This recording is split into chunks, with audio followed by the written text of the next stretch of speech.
I'm 33, single, and I work full-time as a financial controller for a mid-sized logistics company based out in the suburbs. About 4 months ago, I went through laparoscopic surgery to treat an ovarian issue I'd been dealing with for years. It wasn't anything life-threatening, but it sure brought its fair share of pain, and the recovery took a real toll, both physically and emotionally. As usual, I planned everything down to the detail. I prepped frozen meals, gave my apartment a deep clean, scribbled out checklists, and coordinated my sick leave so I'd have 3 full weeks to focus solely on healing, no work stress, no distractions.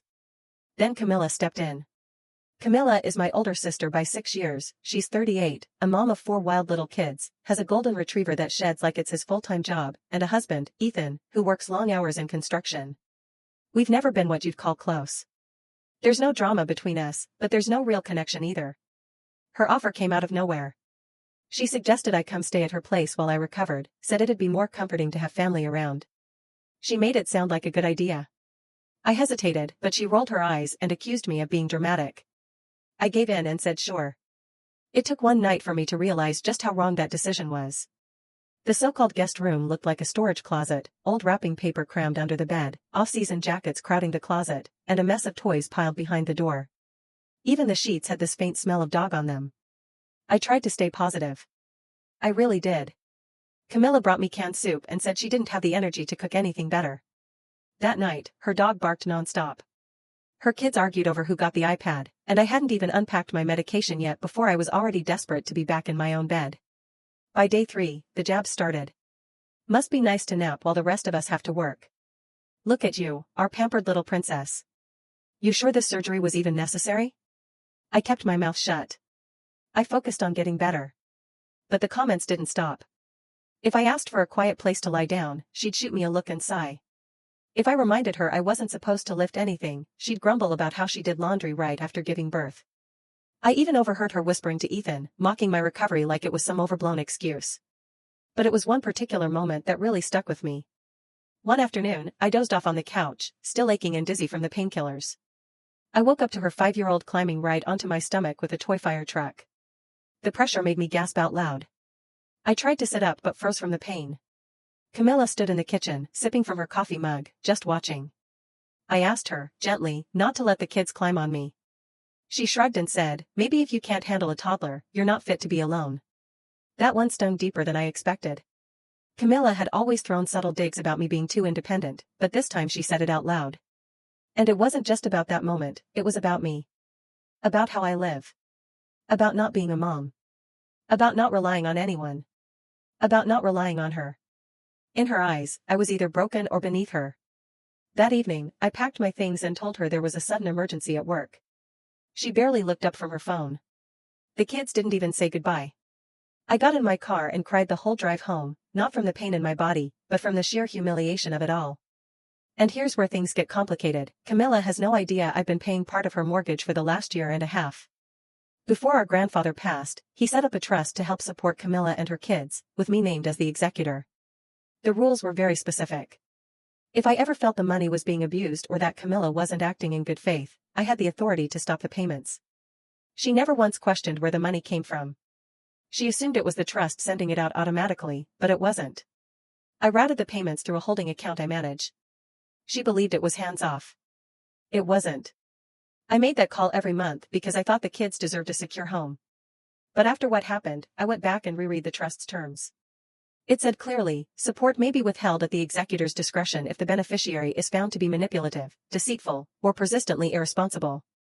That line stuck with me. So I opened a new folder on my laptop.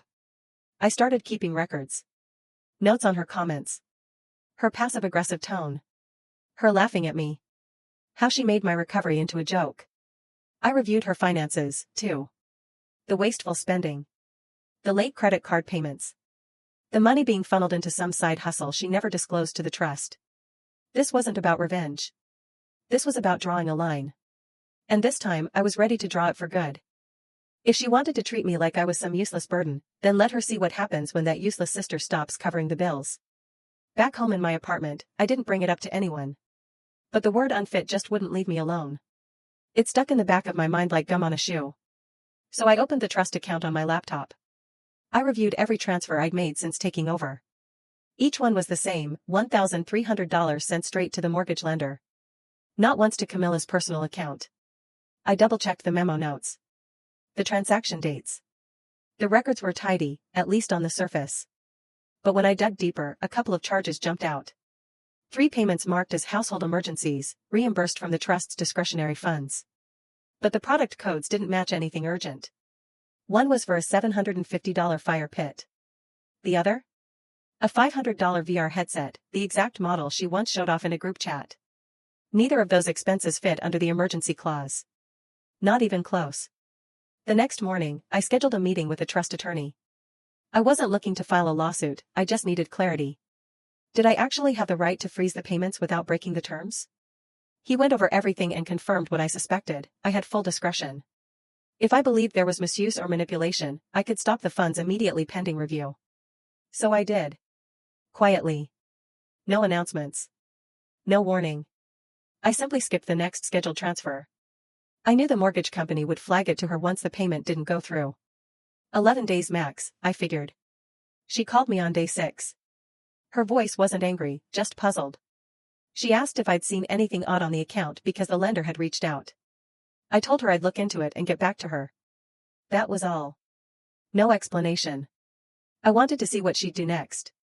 The following day, she sent me a text, "You don't know what it's like to have real responsibilities." I didn't respond.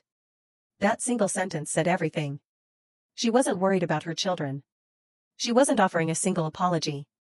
She was trying to guilt-trip me. Again. So I let her sit with that silence.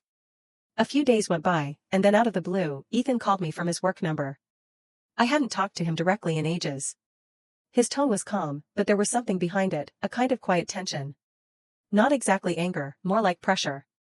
He asked me straight up if I knew what was going on with the trust. I told him I did. He said they didn't realize there were conditions attached to the financial support, that they assumed everything was automatic. I kept it brief. Told him the only thing I'd ever really asked for was respect. And I didn't get that. There was a pause on his end. Then, in a low voice, he just said, "Okay," and hung up. That same week, one of our mutual friends, someone I've always trusted, reached out. Apparently, Camilla had been running her mouth at a group dinner. She was telling folks I was lording the money over the family like some sort of queen, using it to manipulate everyone, calling me a financial bully. She didn't say it to my face, of course not. Just whispers to people who wouldn't confront me. But word got back to me anyway. I logged back into the trust's management system and ran another audit. This time, I found something even more concerning. Last month, Camilla had filed a special disbursement request.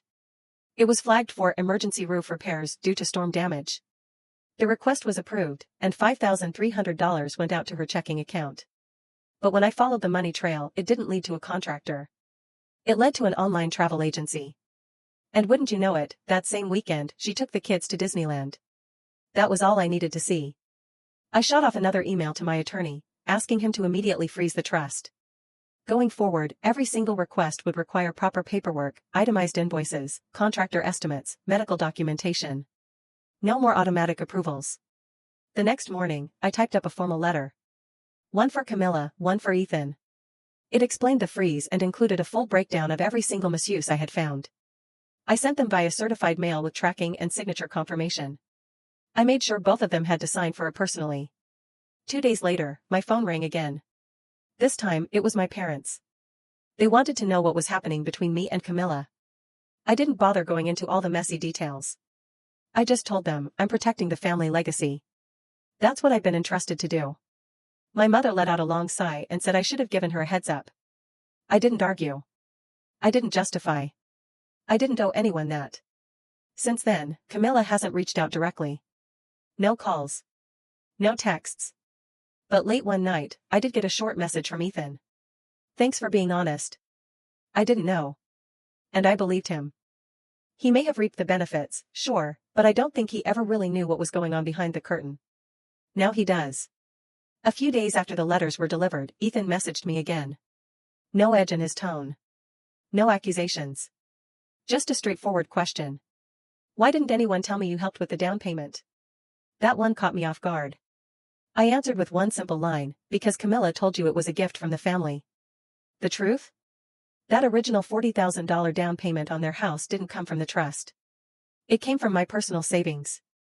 Camilla had asked me for help years ago, back when they were house hunting. She told me it was just a loan, temporary support until Ethan's work picked up again. Promised she'd pay me back. But she never brought it up again. The one time I gently mentioned it, just in passing, she brushed it off like I was making a joke. So I let it slide. Figured it wasn't worth the fight. But now?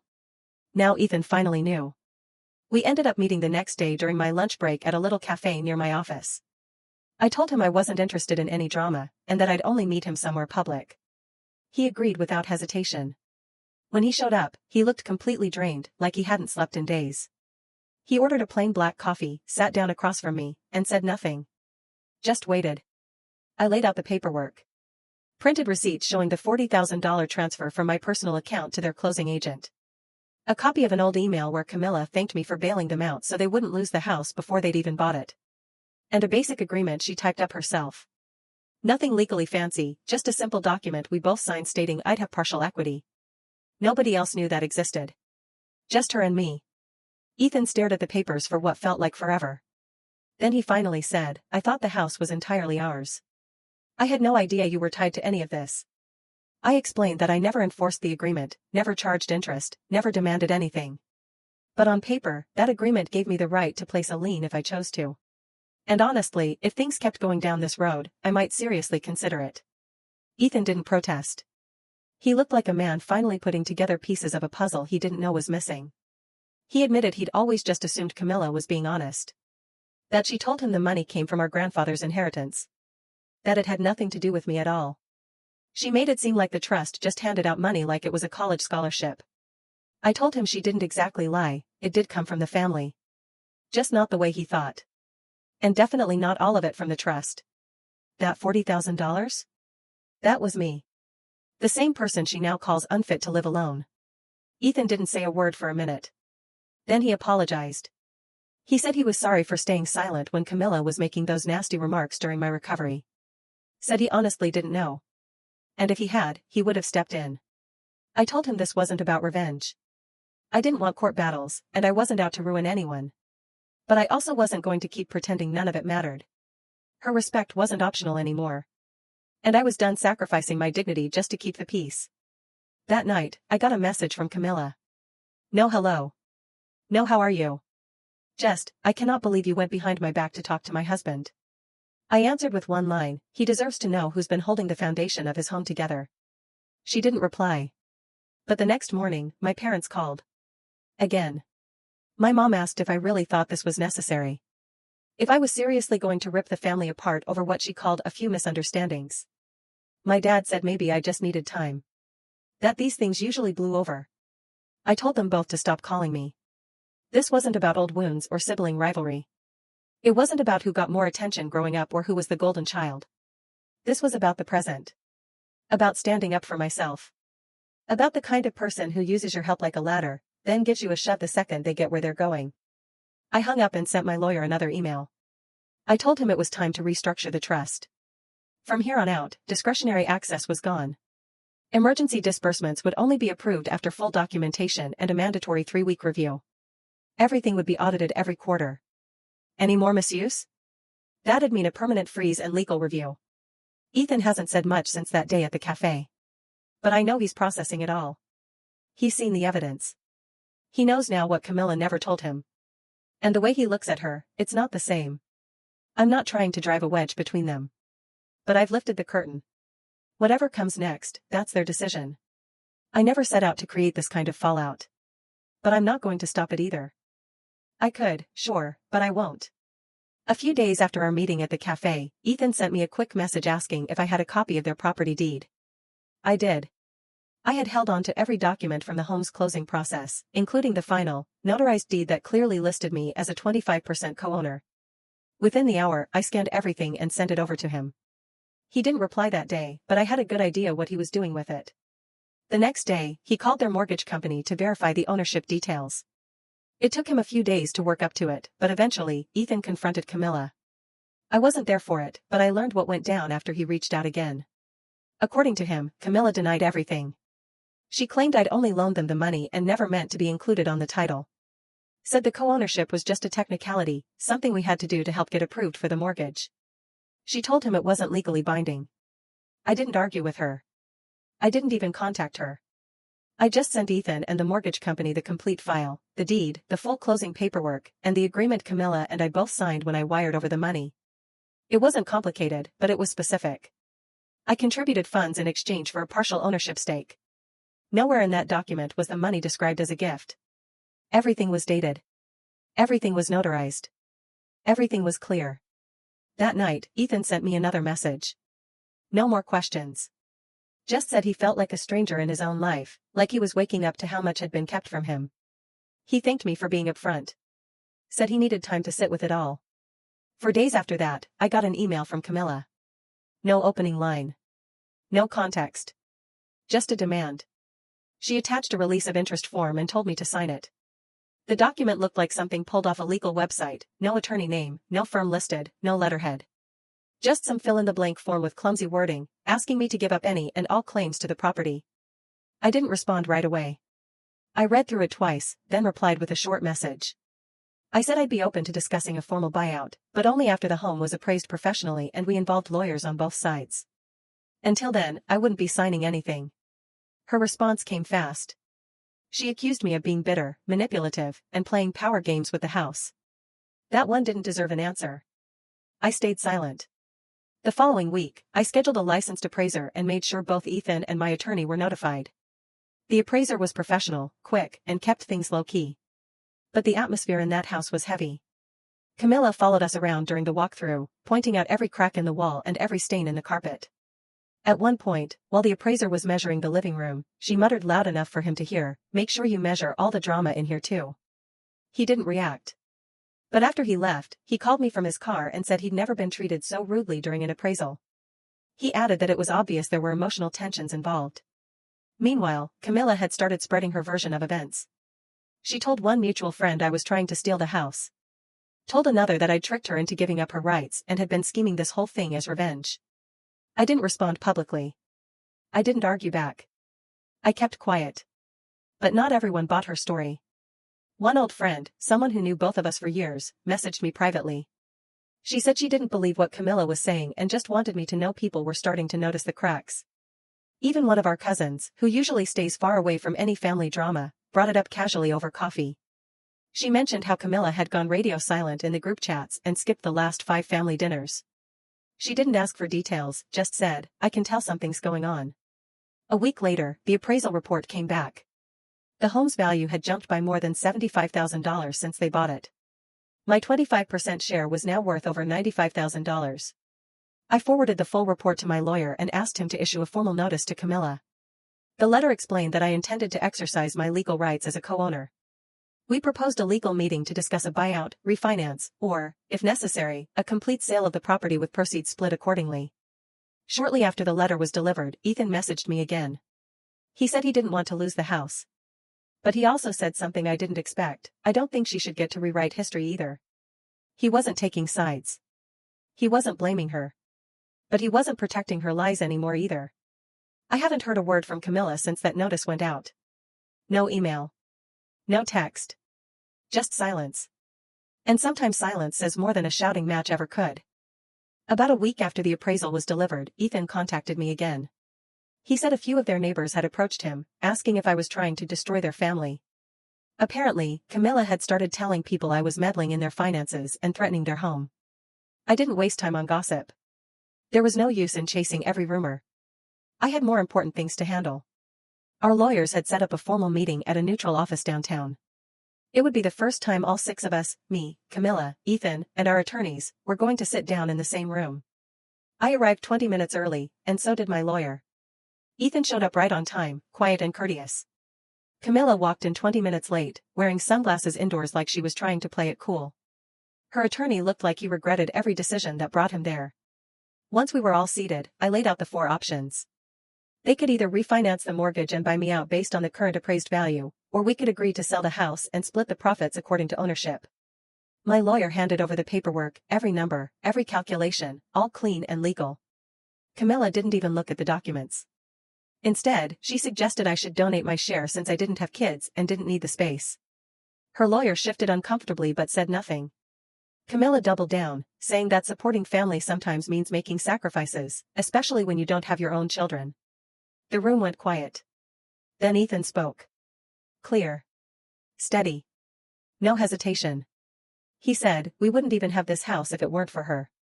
His voice was firm, and he didn't look at Camilla when he said it. He just stared straight ahead. Camilla suddenly pushed back from her chair so hard it scraped against the floor. She stood up, grabbed her purse, and stormed out, claiming she was done being ambushed. She didn't wait for her lawyer. Didn't say goodbye. Just left. Ethan stayed. He sat with us, reviewed every document, and asked a handful of practical, thoughtful questions. He wanted to know about timing, how a refinance would work, what the next steps were. He took notes. After Camilla left, Ethan and I had a short conversation in the hallway.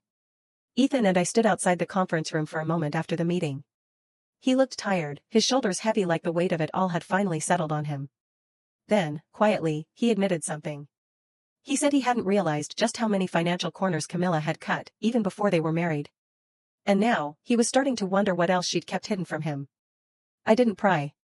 All I said was that I wanted this to be resolved cleanly, with no more tricks or chaos. Our lawyer stepped in and laid out the next steps. Since we were both legal co-owners of the house, we each had rights, and if we couldn't reach an agreement, I had every legal right to petition the court for a forced sale. Camilla refusing to cooperate only hurt her position in the long run. Ethan nodded quietly, said he'd follow up, and we left it there. The next day, my attorney sent out a formal notice, a clear letter of intent to either resolve the matter or move forward with a court-supervised sale. It gave Camilla 50 days to come to the table with a solution or face legal consequences. The notice was delivered the very next morning, and she signed for it herself. 4 days later, Camilla was waiting for me. She parked across the lot from my office and waited until the end of the day. As I walked toward my car, she got out of hers and made a beeline for me, trying to block my path near the driver's side. She raised her voice, insisting we talk right then and there. She accused me of ruining her life. Said I was destroying her home. She claimed it was all retaliation over one stupid comment. I didn't take the bait. I walked right past her, unlocked my car, and drove away without saying a word. Later that afternoon, I filed a report with building security and informed my company's HR department. They reviewed the footage from the parking lot, documented the incident, and flagged her name in case she ever returned. HR handled it professionally and let me know I'd done exactly the right thing. Earlier that week, my parents had been sending vague texts expressing concern, but now they took things a step further. They showed up at my apartment unannounced, grocery bags in hand and guilty looks on their faces. My mom asked if we could just sit down and talk. My dad said things were spiraling and I needed to take a step back. I let them in, but I didn't let it drag out. I told them calmly that I hadn't started this. I wasn't the one blowing through trust funds, lying about finances, or using family money to fund vacations and nose jobs. I was just the one holding the receipts. Meanwhile, the quarterly audit I'd requested on the trust came back, and it uncovered more. 2 entries were immediately flagged. One was labeled as a health emergency and reimbursed for $1,900. But the receipt was from a cosmetic clinic for a rhinoplasty consultation in Camilla's name. The other was for vehicle repair, but the funds had gone toward a set of designer rims for Ethan's truck. I compiled all the documentation, added it to the audit summary, and emailed everything to the trust's advisory board. Along with it, I included a formal recommendation to permanently bar Camilla from receiving future disbursements. The trust's rules were unambiguous. If a beneficiary misused funds or acted in bad faith, they could be cut off completely. I wasn't doing this out of bitterness. I was doing it to uphold what our grandfather intended, to protect a legacy, not bankroll irresponsibility. Camilla had treated the trust like her personal piggy bank. That was her decision. And now this was mine. 3 weeks after I submitted the final audit to the board, I received an official envelope in the mail. Camilla had filed for a temporary restraining order against me. According to the court documents, she claimed I had been harassing her, intimidating her family, and threatening her children's housing stability. She even alleged I was manipulating Ethan to get what I wanted. There were no supporting documents, no police reports, no witnesses, not even an incident number. But because her claim involved housing and children, the court expedited a hearing within 4 days. I immediately hired an attorney who specialized in defending against false restraining orders. We got to work gathering everything: emails, legal letters, property records, the signed home agreement, and the full audit reports. I organized it all in a binder, clearly dated and labeled. Everything had context. Nothing stood alone. On the morning of the hearing, Camilla arrived dressed like she was about to address the media. Her lawyer carried a thick folder filled with printed screenshots. I recognized some of them, they were our emails, but the context was stripped away. Replies were cropped. Whole exchanges were missing. It was designed to make me look aggressive when all I'd done was respond to legal requests in a professional tone. When it was my turn, I handed the judge my binder. Inside was the full, unedited record, every email, complete with headers, timestamps, and my lawyer copied on nearly all of them. I included the trust's exact terms, the notarized deed, the appraisal, and a detailed timeline of events pulled directly from the mortgage documentation. The judge took his time reading through it all. After about 20 minutes, he looked at Camilla and asked her if she knew I was a legal co-owner of the property. She admitted that she did. Then he asked if I had ever entered the home without permission or made threats. She said no. He paused, then asked why she believed a restraining order was appropriate instead of using standard negotiation procedures between co-owners. She had no answer. The judge dismissed the request immediately. He also issued a warning: if she filed another baseless claim without new evidence, she could face sanctions. Her lawyer didn't argue. He just gathered their papers and escorted her out of the courtroom. Once everyone had cleared out, Ethan lingered behind. He stood by one of the benches, staring at the door like he didn't know whether to follow her or not. Then he looked at me and said, "I should have stopped this before it got this far." He didn't ask for forgiveness. He just looked drained. I thanked him for staying neutral during the hearing. At the very least, he hadn't added fuel to the fire. Later that same afternoon, I got a text from an old classmate who works part-time at the county clerk's office. She told me she'd overheard Camilla in the hallway after court, bragging to someone about how the judge didn't take the bait and hinting that people were going to find out what side of the family I'm really on. That's how I learned Camilla was already trying to spin the outcome, again. 2 days after that, Ethan reached out privately. He asked if I'd consider selling my 25% share directly to him. He said he was exploring all his options and didn't want to lose the house over everything that had happened. He hinted, carefully, that he was thinking about divorce, though he didn't go into detail.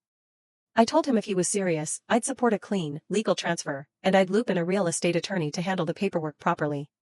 While our lawyers started sorting through the logistics, Camilla made another appearance. This time, it was at my apartment complex. She waited in the guest parking lot, and when a delivery driver opened the lobby door, she slipped inside and made her way to the front desk. Security caught the whole thing on camera. When she buzzed my apartment, she yelled into the intercom, demanding I come down and talk to her. I didn't respond. A few minutes later, she walked around to the back of the building, near the garage exit, and started raising her voice again, shouting my name and calling for me to come outside. I stayed put, locked the door, and called building security. Security reviewed the footage and confirmed it: Camilla had crossed a line. She had trespassed on private property. They contacted the local police, and when the officers arrived, she was issued a formal verbal warning and added to the building's no trespass list. If she came back, it wouldn't just be a warning, it would be criminal trespass. She left before it escalated into anything more serious. That very evening, the Trust's advisory board held its quarterly meeting.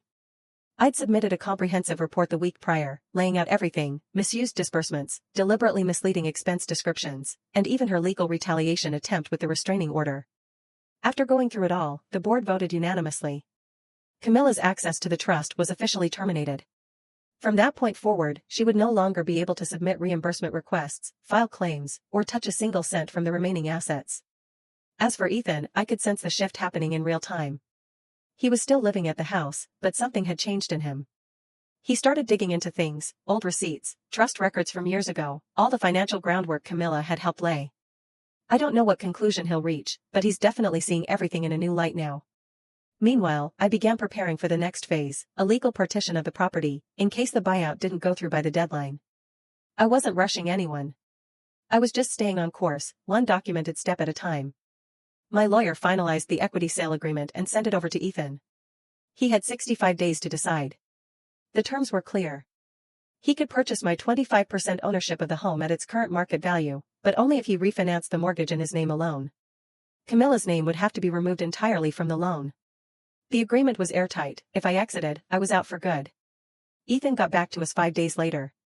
He'd already met with a mortgage broker, and according to the numbers, he just barely qualified to refinance solo. No cosigner. No Camilla. He didn't sound confident, but he wasn't walking away either. A week later, he messaged again. Said he'd hired a separate attorney. He didn't say the word divorce, but the context said enough. He asked for some leeway with the closing schedule, he was juggling other legal matters, and the timing was delicate. I told my lawyer to cooperate, as long as the exit was clean and enforceable. That's when my parents called again. They wanted me to hit pause. Let things cool down. I reminded them, once again, I wasn't the one who lit the match. Camilla did. When she took family money and used it like her own credit card. When she rewrote facts. When she weaponized the legal system. I wasn't stretching this out. I was just cleaning up the mess. 6 nights later, Camilla sent what would become her final email. It was 3 paragraphs long. A tangled mess of half apologies, excuses, and barely concealed resentment. She said I blew everything out of proportion. Claimed I'd always used money as a weapon. Accused me of being jealous of her picture-perfect family life. She ended by saying I had used the trust to take back control. I wrote one line in return. I never owed you silence. And you never expected me to remember that I was owed dignity. She didn't respond after that. The very next day, Ethan signed the buyout agreement. My attorney reviewed the finalized mortgage paperwork and confirmed everything was in order. The new loan had been approved, and Camilla's name had been legally severed from any rights to the 25% I once owned. It didn't matter if they stayed married. It didn't matter if they sold the house. She couldn't touch my share ever again, not now, not later, not in court. 3 weeks later, the funds hit my account. No courtroom drama. No drawn-out dispute. Just digital signatures, email confirmations, and one final visit. Ethan met me at the house so I could sign the closing document in front of the notary. She came by to witness the signatures. Camilla wasn't there. I walked through the front door, into the same kitchen where we'd once all sat drinking coffee years ago. The furniture was the same. The walls were still the same shade. But the energy was different. Quiet. Still. Peaceful in a way it had never been before. We signed the last page. The notary packed up her things. I gave Ethan a small nod, and he held the door open for me as I left.